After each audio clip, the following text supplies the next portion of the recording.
Comenzamos hoy el estudio de la división celular. La división celular es un proceso biológico por el cual cada una de las células se perpetúa a lo largo del tiempo.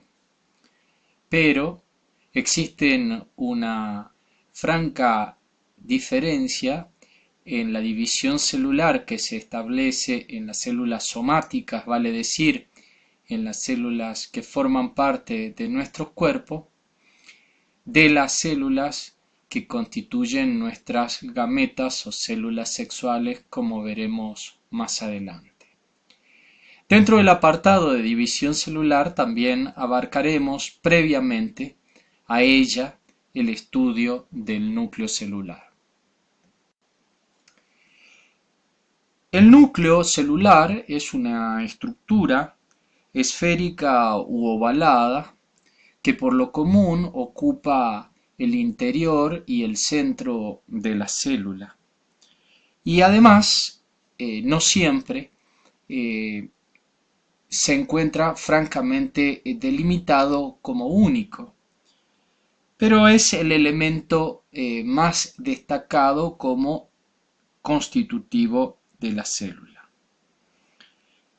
La mayor parte de las células tienen un solo núcleo, como dije previamente, pero pueden existir células con varios núcleos o polinucleadas. Inclusive,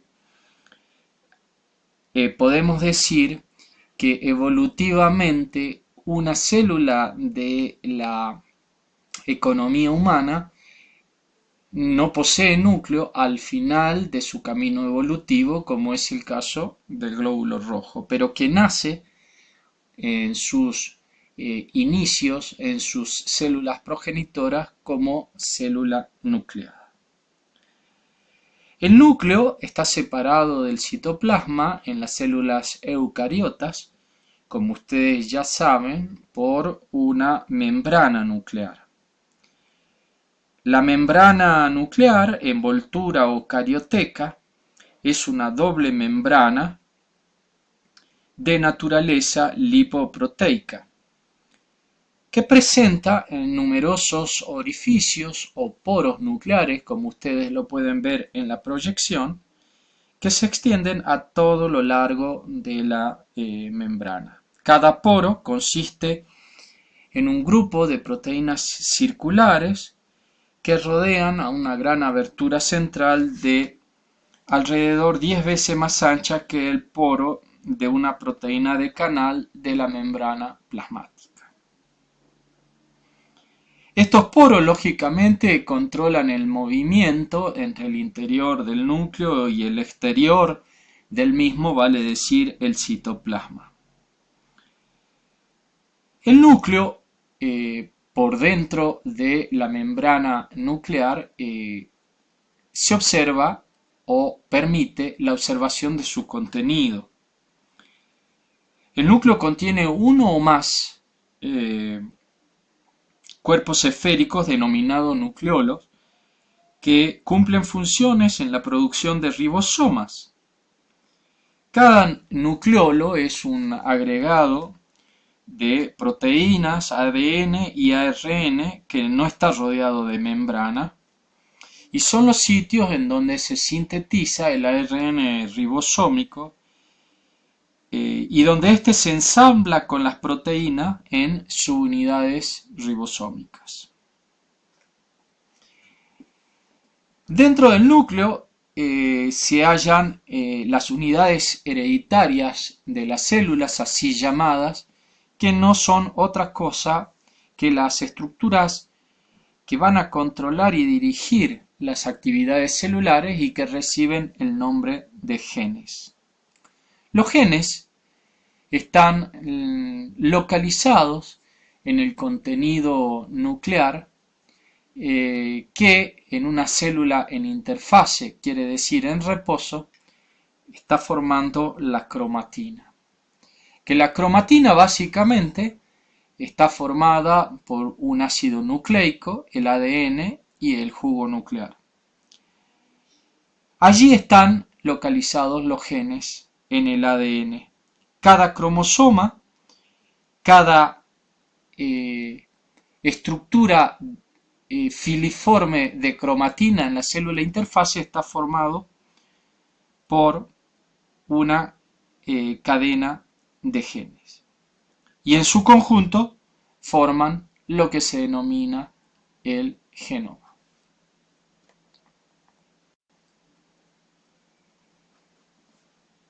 Debemos mencionar y aclarar algunos conceptos que hemos mencionado con anterioridad, que son los ácidos nucleicos. Los ácidos nucleicos son una variante de la anatomía dentro de la célula y fundamentalmente unas estructuras químicas de la química orgánica.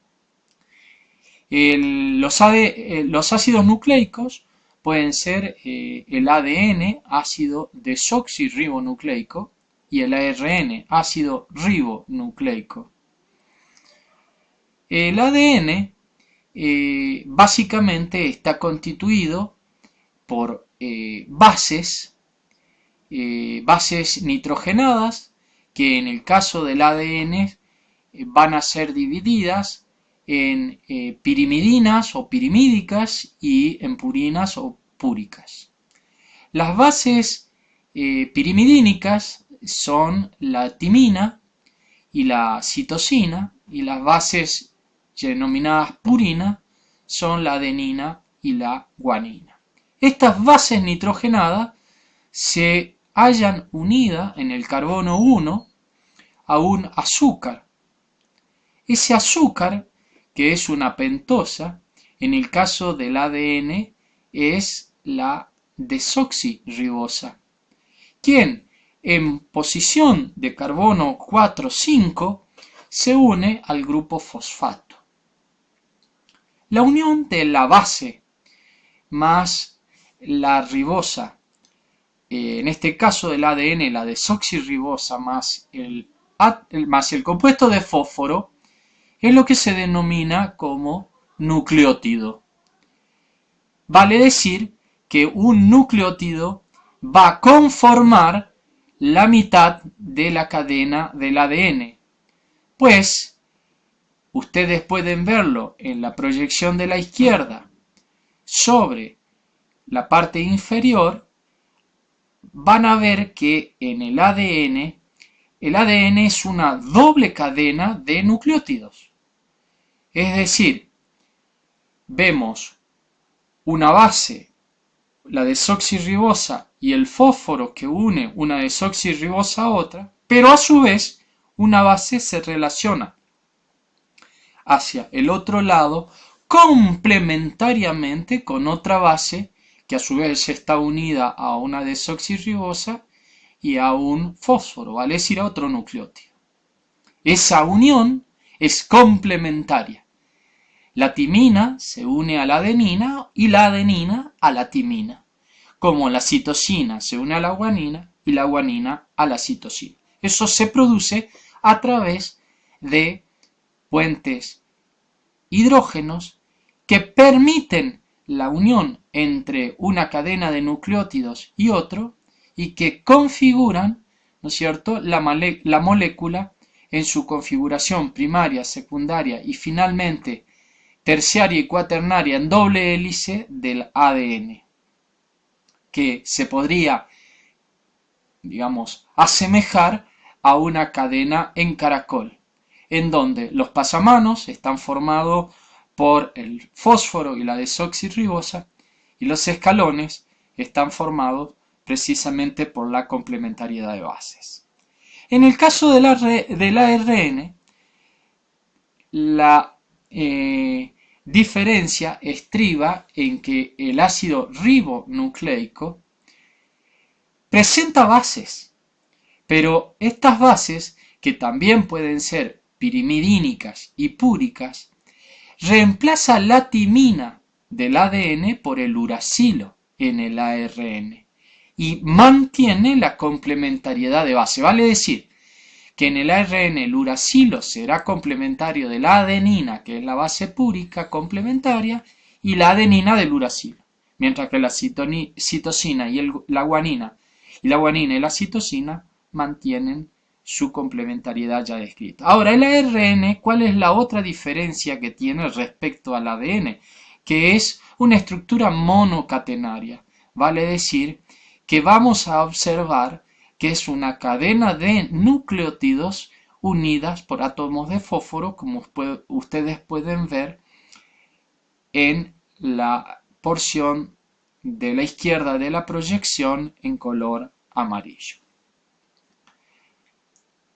El ADN es una molécula que ustedes ven en su estructura cuaternaria, adopta, según la descripción de Watson y Crick, premios Nobel de Medicina y Química en el siglo XX, una estructura en doble hélice.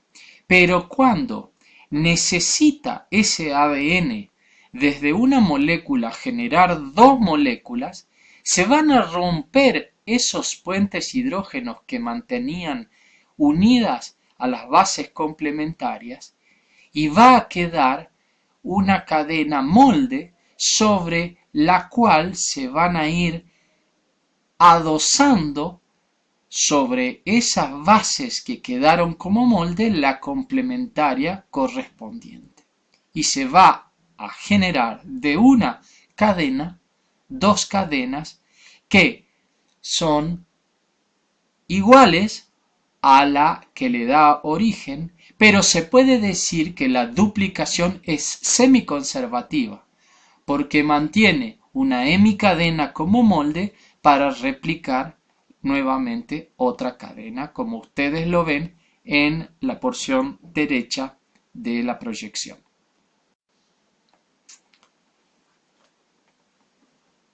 En la célula que no está en división, la cromatina se encuentra laxa, se encuentra como una masa granular fina. La microfotografía electrónica revela que la cromatina tiene una estructura en forma de cuentas que esta estructura en forma de cuenta de collar es lo que ustedes observan en la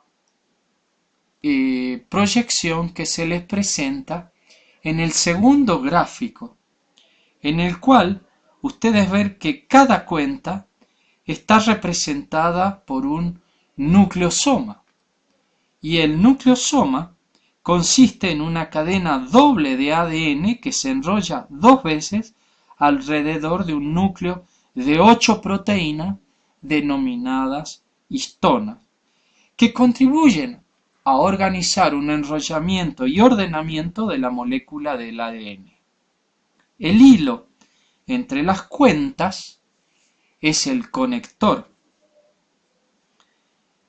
de ADN que mantiene juntos los nucleosomas adyacentes. En las células que no están en división, otras histonas promueven el enrollamiento de los nucleosomas en fibras de cromatina de mayor diámetro, que luego se pliegan en grandes asas. Sin embargo, justo antes que se produzca la división, el ADN se replica, como ya dijimos. Pero a su vez, tenemos que cuando se replica y esa cromatina se divide, posteriormente a ello, la cromatina se condensa. Y cuando se condensa, ya pasamos de la cromatina y todo lo anteriormente descrito a observar en el núcleo celular de una célula en división de la cromatina condensada, en la cual aparecen unos corpúsculos denominados cromosomas. Bien, entonces, los cromosomas constituyen los elementos que en la célula con un núcleo en interfase configuraban la cromatina. Y los cromosomas son habitualmente un cromosoma, está formado por una cromátide que presenta una estrangulación central en la cual se observa un corpúsculo que une esos dos brazos del cromosoma y que se denomina centrómero. Cuando la cromatina se duplica, tenemos que el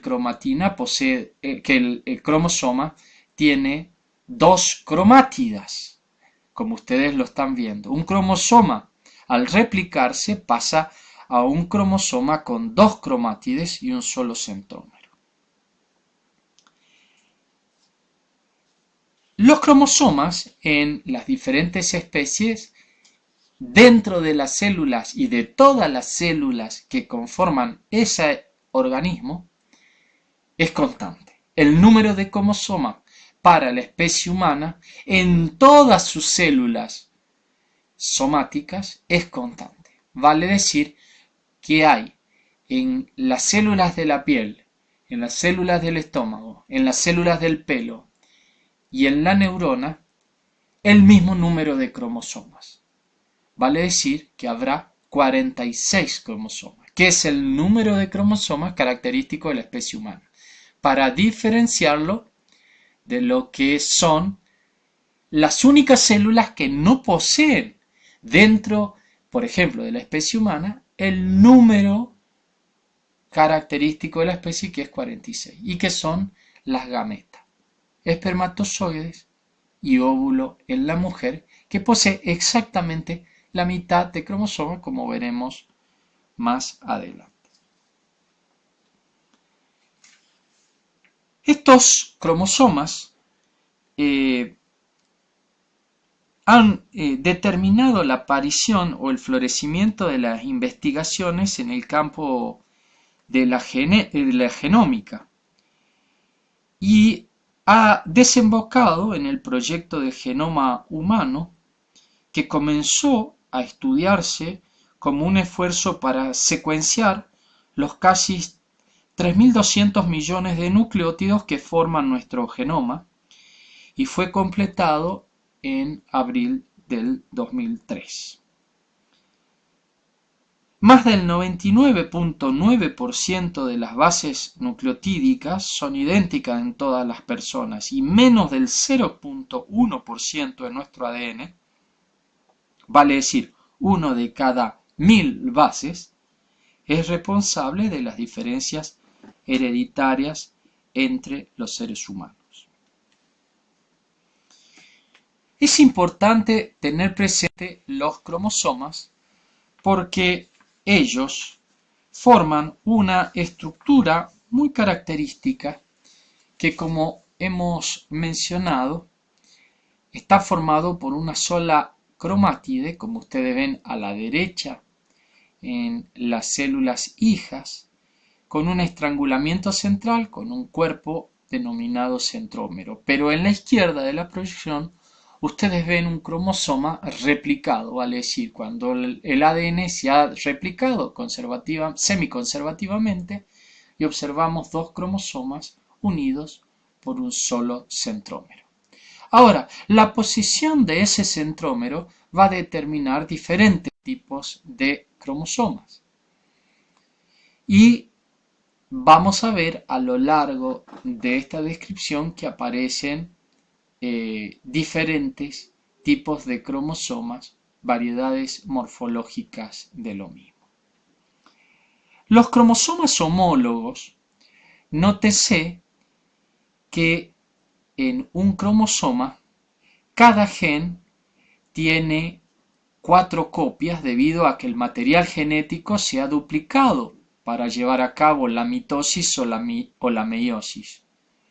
Y 2 están situados a la misma altura en el mismo lugar de la cromátide.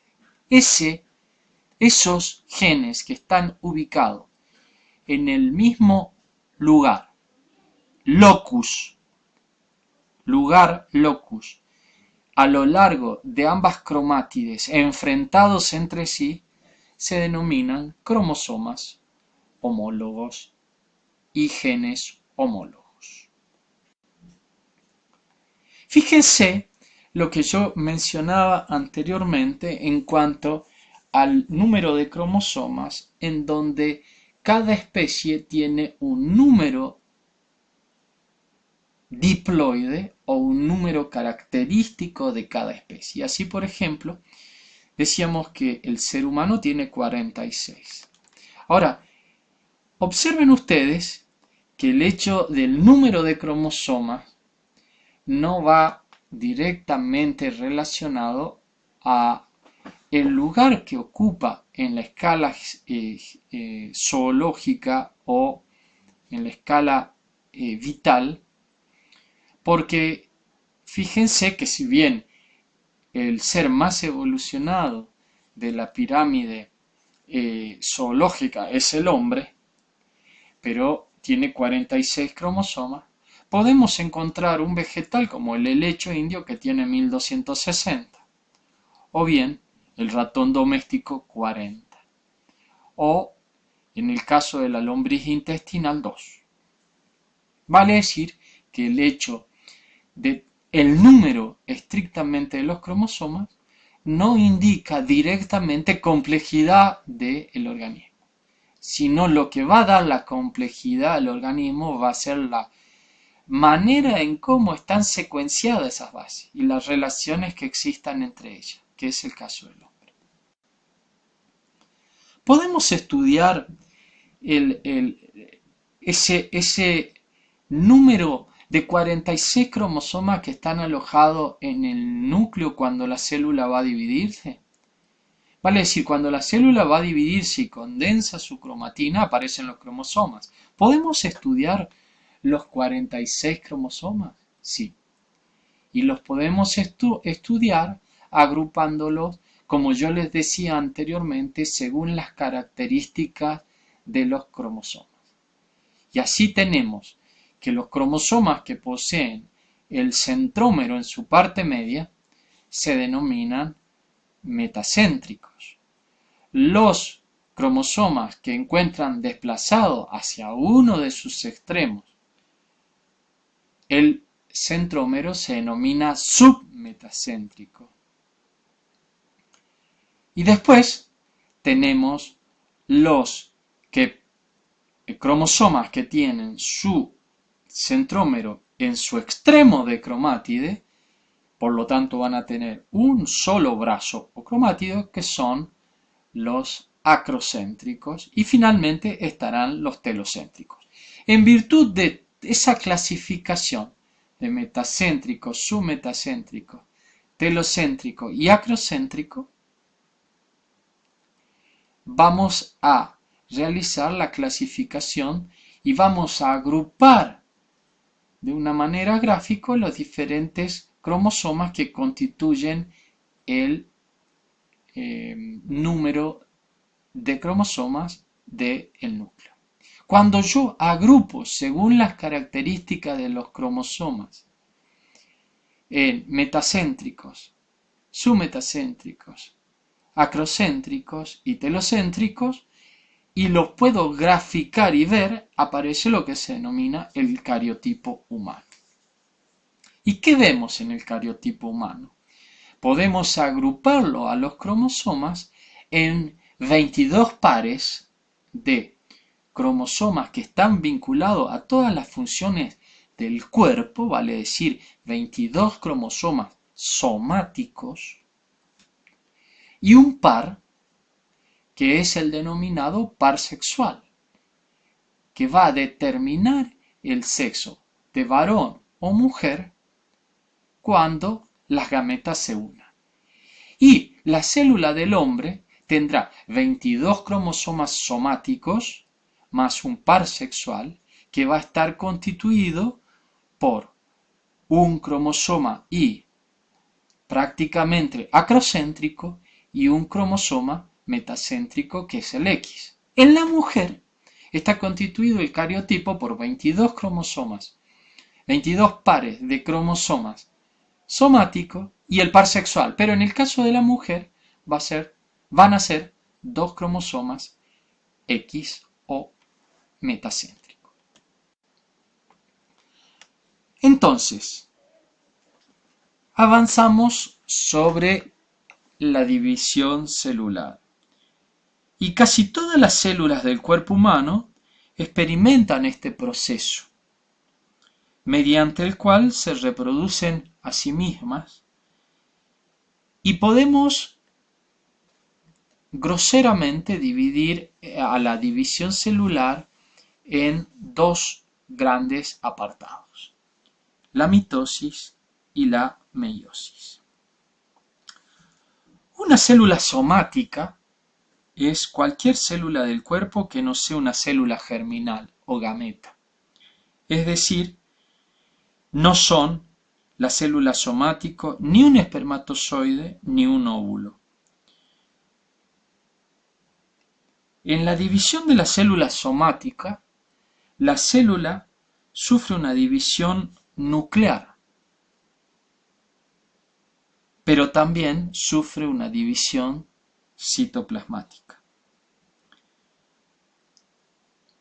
Previamente a la división celular reproductiva, tenemos que comprender que existe un ciclo celular, es decir, una secuencia ordenada de procesos mediante el cual las células somáticas duplican su contenido y se dividen en dos. Y fíjense ustedes que el ciclo celular comprende, como está graficado allí, alrededor de sus 3/4 partes en lo que se denominan fases, que van a tener lugar estas fases durante un proceso que es la interfase. ¿Y a qué se denomina interfase? Es el periodo que está mediando entre una y otra división celular. Durante la interfase, la célula replica su ADN mediante un proceso que ya describimos y que ustedes ven sobre la margen derecha de la proyección, que es la replicación semiconservativa del ADN. También se producen orgánulos adicionales y componentes citosólicos importantes. Ahora,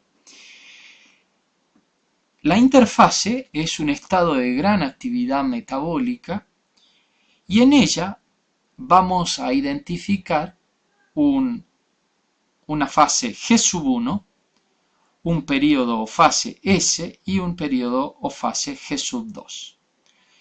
La fase S se refiere a la duplicación del ADN y proteínas asociadas, vale decir, a la duplicación del ADN pensando que y cómo se producen estas duplicaciones, volviendo a comprender la replicación semiconservativa del ADN. La fase G1 es el intervalo entre la fase mitótica y la fase de síntesis. ¿Y qué ocurre durante la fase G1? Es muy activa metabólicamente, replica la mayor parte de los orgánulos y componentes citosólicos, pero no su ADN.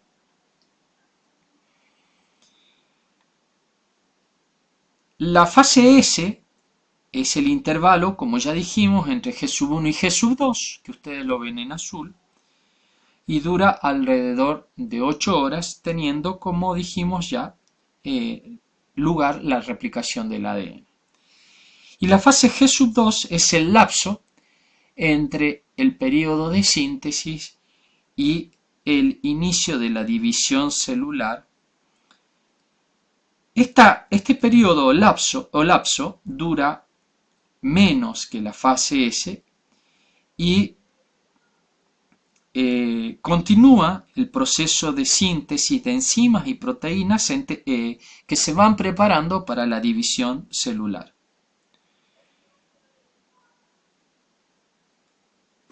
Ahora, fíjense ustedes que la mayor parte del ciclo de división celular está ocupada por las fases de preparación y la fase mitótica en realidad del ciclo celular consiste en la división nuclear o mitosis y en la división citoplasmática o citocinesis que va a dar origen a dos células idénticas.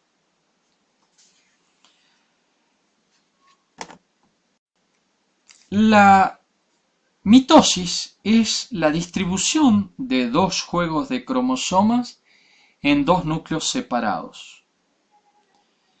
El proceso da como resultado la repartición exacta de la información genética, vale decir, de una célula madre con número diploide de cromosomas se obtienen dos células hijas exactamente igual a la madre que le da origen, con número diploide de cromosomas.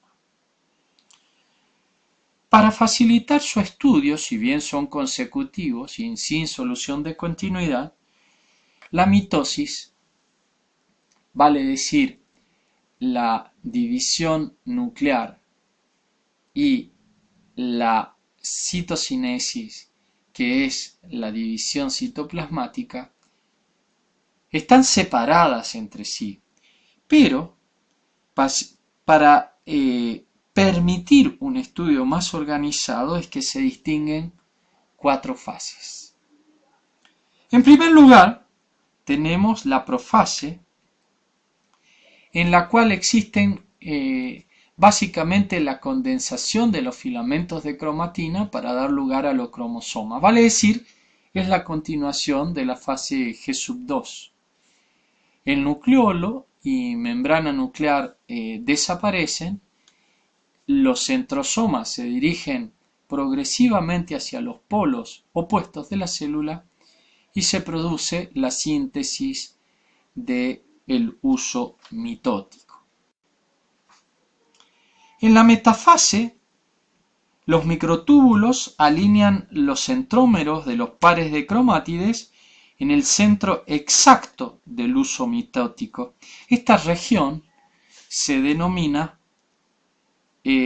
plano ecuatorial de la metafase. Los cromosomas están unidos al uso por los centrómeros y se alinean en ese plano de metafase, como ustedes lo pueden ver tanto en el esquema como en las células in vivo. A la metafase le sigue la anafase, en donde los centrómeros se dividen y se separan a los dos miembros de cada par de cromátides, que se dirige cada una de las cromátides moviéndose lentamente hacia los polos opuestos. Vale decir que al terminar la anafase, los cromosomas han formado un grupo en cada polo celular que es exactamente igual al número de cromosomas de la célula que inició. Pero que quizás le provoque a ustedes algún grado de confusión en la metafase porque ven doble las cromátides y esa cromátide doble se debe a que el ADN se ha replicado. Finalmente, esta división mitótica culmina en la etapa final de la mitosis, que es la telofase, que ha empezado una vez que los cromosomas han detenido su movimiento. Ahora, los juegos idénticos de cromosomas, situados en los polos opuestos, se desenrollan y vuelven a adoptar sus características de cromatina laxa. Alrededor de cada masa de cromatina se forma la envoltura nuclear. El nucleolo reaparece en el núcleo idéntico y el uso mitótico se desintegra. El proceso de telofase va a culminar con el proceso que sigue a la división citoplasmática, que es precisamente lo que hemos denominado citocinesis, que es la división del citoplasma celular y sus orgánicos en dos células idénticas. Y este proceso se produce, como ustedes lo ven, en una fase tardía con la formación de un surco de segmentación, una pequeña hendidura en la membrana plasmática que tiene lugar al final de la telofase.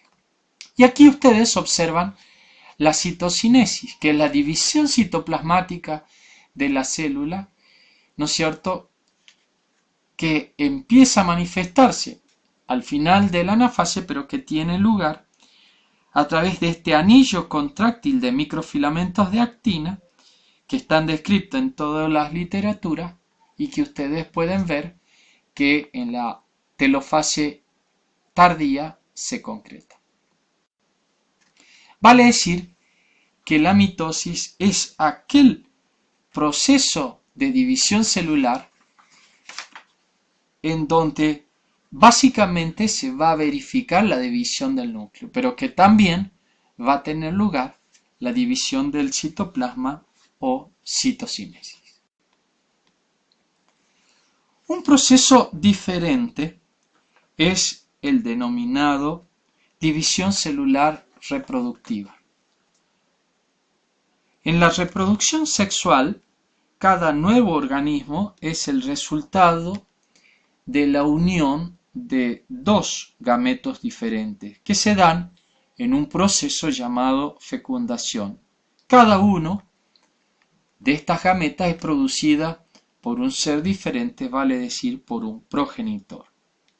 Si los gametos tuviesen el mismo número de cromosomas que la célula somática y siguieran ese proceso de división, el número de cromosomas resultante se duplicaría en la fecundación. Y eso no ocurre. ¿Por qué no ocurre? Porque existe la división celular reproductiva, que en el caso de la especie humana se denomina meiosis, que es la división que tiene lugar en las gónadas, vale decir, en las glándulas sexuales de la especie humana, que son los testículos en el hombre y los ovarios en la mujer. Y es donde se van a producir estas células llamadas gametos, en lo que el número de cromosomas se va a dividir a la mitad.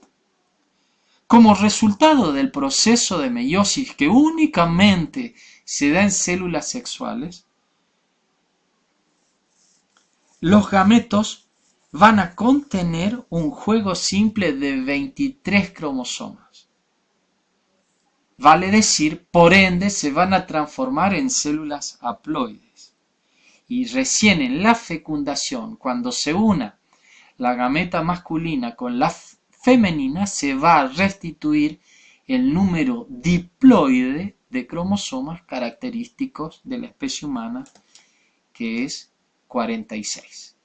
Vale decir que en las gametas, que son quienes van a sufrir el proceso de división denominado meiosis, el número de cromosomas es exactamente la mitad, porque la meiosis es un proceso de división, de reducción del número de cromosomas a la mitad del número que caracteriza la especie. La meiosis, a diferencia de la mitosis, se completa siguiendo dos etapas sucesivas, la meiosis 1 y la meiosis 2. Durante la interfase que ustedes ven que está en la proyección y que precede a la meiosis 1, los cromosomas de las células diploides se duplican. Como consecuencia de la replicación, cada cromosoma consta de dos cromátides hermanas genéticamente idénticas que están unidas en sus centrómeros. Esta replicación de los cromosomas es similar a la que precede a la mitosis en las células somáticas. La meiosis 1, en su instancia de profase 1, es una fase extensa en la cual los cromosomas se acortan y engrosan. La envoltura nuclear y el nucleolo desaparecen, como ya dijimos, y se forma el uso mitótico. Ahora, hay dos hechos que ocurren claramente durante la profase 1 en la meiosis. Primero, las dos cromátides hermanas de cada par de cromosomas homólogos se aparean, proceso denominado sinapsis. Y en segundo lugar, se produce el intercambio de distintos sectores de la cadena que forman las cromátides de los cromosomas homólogos. Suceso que se denomina entrecruzamiento o crossing over en inglés. Esa profase tiene diferentes momentos, como son el leptonema, el cual consiste en el engrosamiento de la cromatina que se hace visible a través de dos cromátides unidas por el centrómero, seguido del cigonema, en donde aparecen los cromosomas homólogos, ocurre la sinapsis y esta comienza en los telómeros y en los centrómeros. Ese proceso de sinapsis ya dijimos que es el apareamiento de cada uno de los cromosomas homólogos que parten desde los extremos y terminan, que parten de los extremos y del centro para irse uniendo, constituyéndose los pares formados como bivalentes. La profase posteriormente continúa con el paquinema, que es una fase crucial, pues se produce el intercambio del material genético entre cromosomas homólogos, llamado entrecruzamiento, como ya lo dijéramos, y la aparición y formación de quiasmas.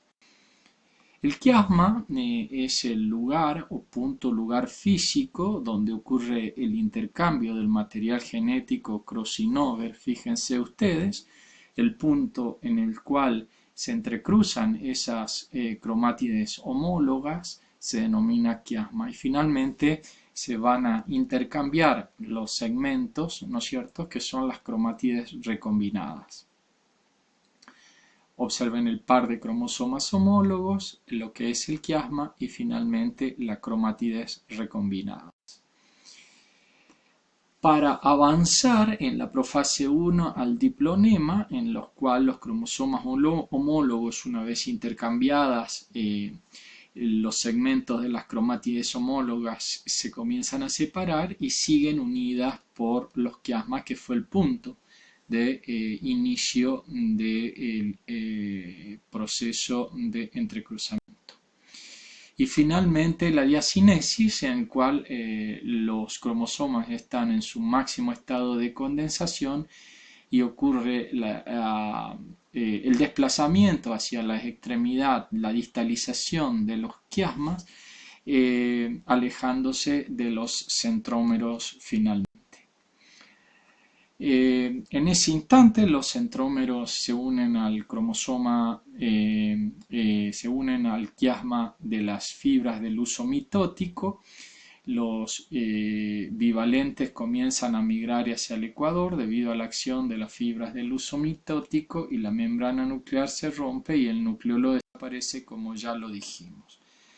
De allí pasamos a la metafase 1, en la cual los cromosomas homólogos, los pares de cromosomas homólogos se alinean en el plano ecuatorial, característico de cualquier metafase.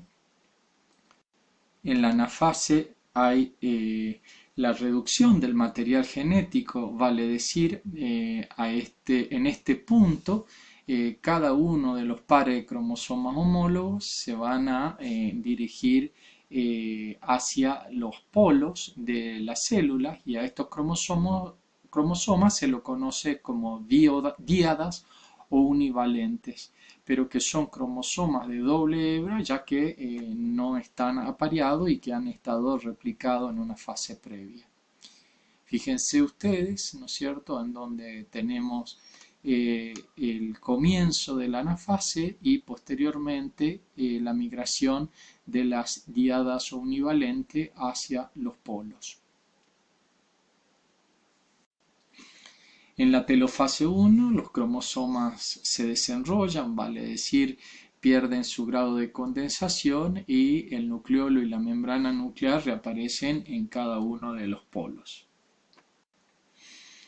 La telofase 1 va seguida de la citocinesis, en donde la célula inicial comienzan a dividirse en dos células hijas. Es importante entender que cada una de estas células hijas puede obtener cualquier combinación de los cromosomas maternos y paternos. Son semejantes a las células que le dieron origen, pero no absolutamente iguales, dado que han tenido el proceso de entrecruzamiento e intercambio de cromátides homólogas. Vale decir que el final de la de la meiosis 1 es el producto dos células distintas o diferentes a la célula madre que le da origen, partiendo de una célula diploide, y en la actualidad ya tenemos una célula con número haploide de cromosomas. La intercinesis es un periodo corto ausente, no ocurre síntesis de DNA y similar a la interfase, lógicamente, pero no es lo mismo, dado que va a ir seguida de la segunda división meiótica o meiosis 2, que va a contar de un proceso, ¿no es cierto?, con características de una mitosis. La meiosis 2 o segunda división meiótica es la segunda etapa de la meiosis y también consta de 4 fases: la profase 2, metafase, anafase y telofase 2. Estas fases, como ya dije, son similares a las que tienen lugar en las mitosis. Los centrómeros se apartan y las cromátides hermanas se separan y se dirigen a los polos opuestos de las células a través de las diferentes etapas de esta segunda división meiótica. Fíjense ustedes, en la metafase 2 los cromosomas univalentes alineados en la placa ecuatorial de la célula. Es claro, como ustedes lo pueden ver, tanto en el esquema como en el preparado. En la anafase comienzan con la migración de las cromátides de cada una de las díadas a uno de los polos de las células, llegando a ese sitio cada una. Fíjense ustedes claramente llegando las cromátides, y en la telofase 2 los cromosomas ya están en los polos, se desarrollan y se forma la membrana nuclear y el nucleolo, ocurriendo seguidamente la división citoplasmática o citocinesis. Acá tienen en un esquema, en un dibujo, lo que corresponde a la meiosis 1 y la meiosis 2. Observen claramente que tanto la meiosis 1 como la meiosis 2 parten de 4 fases: la profase 1, larga y con una serie de etapas en las cuales fundamentalmente resaltan la sinapsis y el entrecruzamiento; luego la metafase 2 con la formación de las díadas o bivalente y seguida de la migración de las mismas a cada uno de los polos de las células para obtener células hijas que van a dos células hijas semejantes a la madre pero no iguales, y que tienen un número ya reducido de cromosomas. Ahora observen que partiendo de estas dos células hijas ingresamos en la meiosis 2, que también tienen diferentes fases, que son las mismas de cualquier mitosis, y el producto final son 4 células hijas con número haploide de cromosomas. La gametogénesis. ¿Qué significa gametogénesis? La gametogénesis es el proceso de división meiótica que se observa o que se verifica en las gónadas y fundamentalmente se lleva a cabo en las gametas o células sexuales que residen en las glándulas sexuales del hombre, los testículos, y de la mujer, los óvulos. Es básicamente la gametogénesis un proceso meiótico, vale decir, una meiosis con ambas fases en donde se producen finalmente células haploides con la consecuente maduración de las células y los gametos funcionales. Puede ser partiendo de una célula la obtención de 4 células funcionales, como es el caso de la espermatogénesis o gametogénesis masculina, y diferente a lo que ocurre en la mujer, que partiendo de una ovogonia o una célula primordial femenina se obtiene un solo óvulo y 3 cuerpos polares, como veremos oportunamente. Acá tenemos, ¿no es cierto?, la ovogénesis. Fíjense que la ovogénesis se divide básicamente en dos momentos, en antes de nacer y después de nacer de la mujer. Antes de nacer, la meiosis prácticamente transcurre en su totalidad partiendo de las ovogonias, y fíjense ustedes que se detiene en el momento del ovocito 1, que sigue siendo una célula diploide. Ahora fíjense que después de la pubertad se activa, ¿no es cierto?, la meiosis y aparece el ovocito 2, en donde ya es una célula haploide, y finalmente vamos a tener al final de la pubertad y un poco antes de la fecundación el óvulo de 23 cromosomas. La oogénesis tiene lugar, como ustedes lo pueden ver, a la derecha de la pantalla, en la glándula sexual femenina, que es el ovario, en el cual pueden ver desde el ovocito primario, el folículo primario, el folículo maduro y finalmente el ovocito secundario, ¿no es cierto?, y la existencia de los residuos a través de lo que es el cuerpo lúteo y el cuerpo albicans. Fíjense ustedes a la izquierda que partiendo de una célula germinal primordial, que es la oogonia, una célula diploide, se va a obtener el ovocito primario durante la primera división meiótica, y finalmente se va a obtener el óvulo al final de la segunda división meiótica, que es una célula haploide. Vale decir, la meiosis en la mujer es precisamente una división meiótica que es larga, que es compleja y que reside fundamentalmente en sus dos características clásicas, que son establece la diversidad genética a través del entrecruzamiento, sinapsis y entrecruzamiento, ¿no es cierto?, y la reducción del número de cromosomas de toda gameta.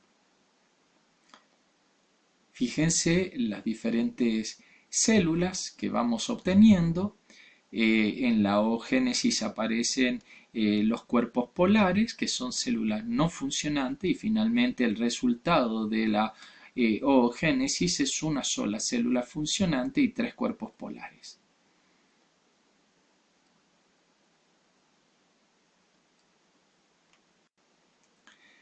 La regulación de la meiosis en los ovocitos, fíjense que se regula en 2 puntos del ciclo celular. El primero es en el diploteno de la meiosis, y los ovocitos pueden permanecer en ese momento mucho tiempo en la mujer. mientras que la meiosis se reinicia en respuesta a un estímulo hormonal y continúa hasta la ovulación, completándose momentos antes de la fecundación. Dijimos que la división celular en la meiosis 2 a nivel de la mujer es asimétrica porque a lo largo tanto desde la meiosis 1 y sobre todo en la meiosis 2 el ovocito va a ir dando lugar al final de la meiosis 1 a una célula funcional y a un cuerpo polar, y al final de la meiosis 2 va a dar origen a una célula funcional y a dos cuerpos polares. Vale decir que los ovocitos vuelven a ser funcionales solamente a través de una sola célula.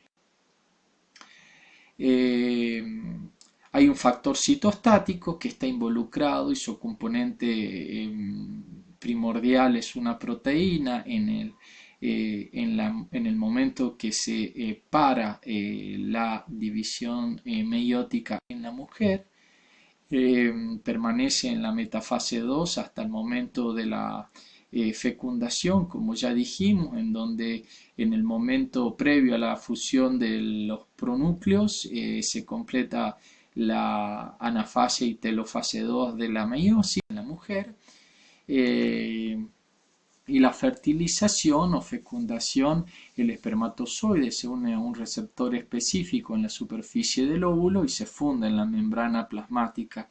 Y a partir de ese momento, como decía en la proyección anterior, termina la meiosis 2 con la liberación del segundo cuerpo polar, que ustedes pueden ver en la parte alta de la proyección, antes de la función de los pronúcleos se completa la anafase y telofase 2 de la meiosis en la mujer, que aquí se observa claramente. Fíjense cuál es la secuencia, ¿no es cierto? Termina la meiosis 2 en donde posterior a ello se va a producir la fusión de los pronúcleos y la restitución del número de cromosomas característico de la especie.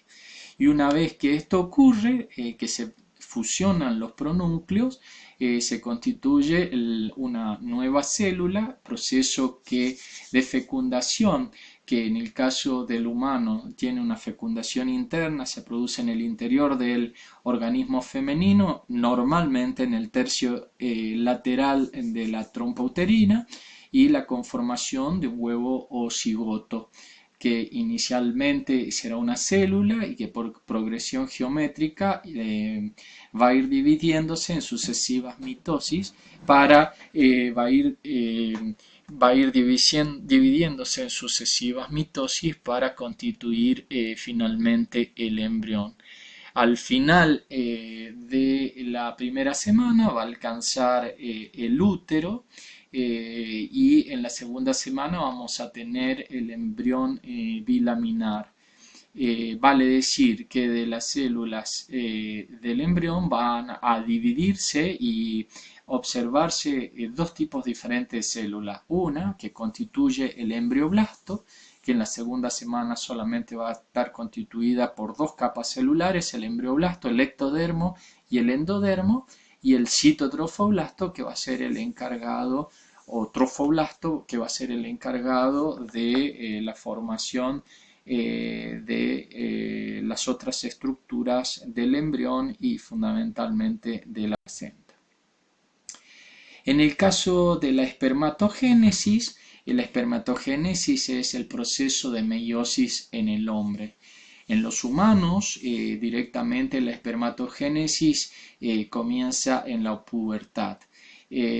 Como tiene que ver con las gónadas o gametas masculinas, van a tener lugar en la glándula sexual masculinas, que son los testículos, partiendo de los espermatogonios, que son las células germinales inmaduras que forman el epitelio de recubrimiento de los túbulos seminíferos, verdaderas unidades anatómicas y fisiológicas del testículo, proliferando a través de mitosis y se diferencian ya no solo a través de la división celular, sino también de la morfología de la espermatogonia inicial hasta obtener los espermatozoides. Entonces fíjense, acá tenemos un proceso comparativo entre la espermatogénesis y la oogénesis. La espermatogénesis partiendo de una espermatogonia o célula primordial con un número diploide de cromosomas. Al final de la división meiótica se van a obtener dos células diferentes a la célula madre, pero con número haploide de cromosomas.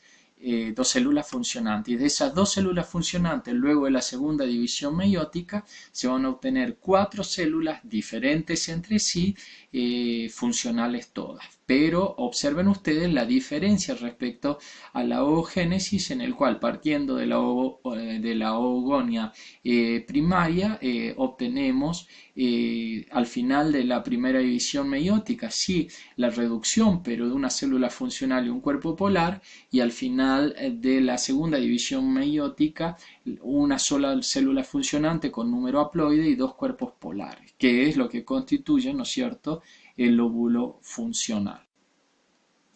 Acá tenemos un proceso comparativo, ¿no es cierto?, entre mitosis y meiosis.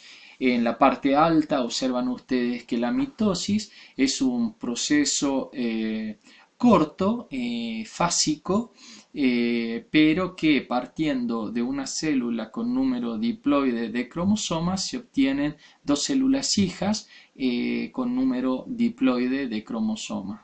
Diferente a lo que ven en la parte baja de la proyección, en la cual es la meiosis que se da en células germinales, en las gónadas, y consta de dos divisiones. Es un proceso largo, es un proceso complejo, es un proceso en el cual se produce intercambio genético y es reduccional. Vale decir, partiendo en la meiosis 1 de una célula diploide, al final de la meiosis 1 obtenemos dos células con número haploide de cromosomas. Y de esas dos células, en la segunda división meiótica se va a verificar un proceso similar a la mitosis, perdón, en el cual vamos a obtener cuatro células diferentes a la célula que le dio origen con número haploide de cromosoma.